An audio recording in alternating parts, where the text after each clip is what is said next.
ஐசியூல இருக்கமோ இல்லையா, அவர் heart beat சரியான்னு பார்க்க சொல்லுங்க. செங்கோட்டையன் போனா ஒரு ஹார்ட் பீட் அடிக்குது, ஓபிஎஸ் ஒரு ஸ்டேட்மெண்ட் போட்டா அடிக்குது, டிடிவி அடிச்சா அடிக்குது. செங்கோட்டையன் போய் அமித்ஷா பார்த்தா அவருக்கு டிக்கிங்குது. எனக்கு பயமா இருக்கு எடப்பாடியை பார்த்தாக்க. அவருடைய ஹெல்த்தை பார்த்து சொல்லுங்க. நாங்க ஐசியூ நாங்க தினமா இருக்கோம்.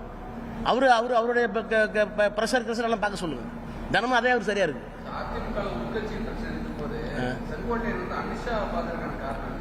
இதை நாங்க திரும்ப திரும்ப சொல்லிட்டு இருக்கோமே.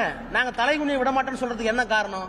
அவங்க தலைகுனிஞ்சு நிக்கிறாங்க. ஏங்க அதிமுகவில் என்ன செய்யணும் என்ன செய்யக்கூடாதுன்னு அமித்ஷா முடிவு எடுப்பாரா?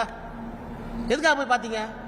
ஒரு அரசியல் கட்சியினுடைய தலைவர் ஒரு ஸ்டேட்மெண்ட்டை கொடுத்துட்டு இங்க இருந்து டெல்லி போறாரு. அவர் வந்து ஒரு எம்ஜிஆர் காலத்துல இருந்து ஒரு தவிர்க்க முடியாத ஒரு சக்தி, தொடர்ந்து சட்டப்பேரவை உறுப்பினர், அமைச்சராக இருந்தவர், அந்த பகுதியில் ஒரு ஃபெமிலியரான ஃபிகர் நீங்க சொல்லிக்கிறீங்க. அவர் வந்து டெல்லிக்கு போய் உள்துறை அமைச்சரை பார்க்கிறார். பார்க்கும்போது நான் என்ன பேசினேன், அவர் என்ன கேட்டாருன்னு அமித்ஷாவும் சொல்லல, நான் என்ன பேசணும்னு சொல்லல. இந்த கள்ளத்தனத்துக்கு, இந்த மௌடிகத்தனத்துக்கு அரசியல் என்ன பேரு? இதை தமிழ்நாடு வேடிக்கை பார்த்துட்டு இருக்க. இதைத்தான் சொல்றோம், தலைகுனியை விட மாட்டோம். அவங்க போய் அடகு வைக்கிறாங்க. இதைத்தான் நாங்க சொல்றோம் தமிழர்கள்ட்ட.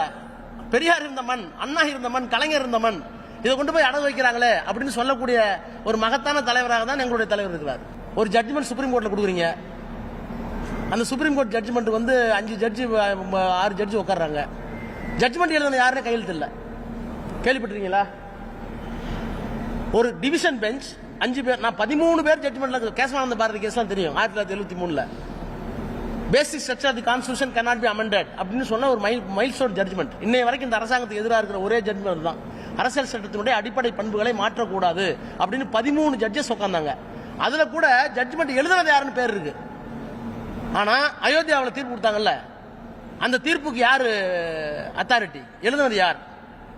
அந்த குழந்தைக்கு யார் அப்பா? யாருமே கையெழுத்து போடல. எல்லாருமே மொத்தமா கையெழுத்து போட்டுறீங்க. அப்போ உச்ச நீதிமன்றத்தில இருந்து, பார்லிமெண்ட்ல இருந்து, எலெக்ஷன் கமிஷன்ல இருந்து எல்லா அரசியல் சட்டத்தில் சொல்லப்பட்டிருக்கிற நிறுவனங்களையும் சிதைக்கின்ற ஒரு ஆட்சி இந்த ஆட்சி. இப்படி நிறுவனங்கள் இதுவரை சிதைப்பட்டதே இல்லை.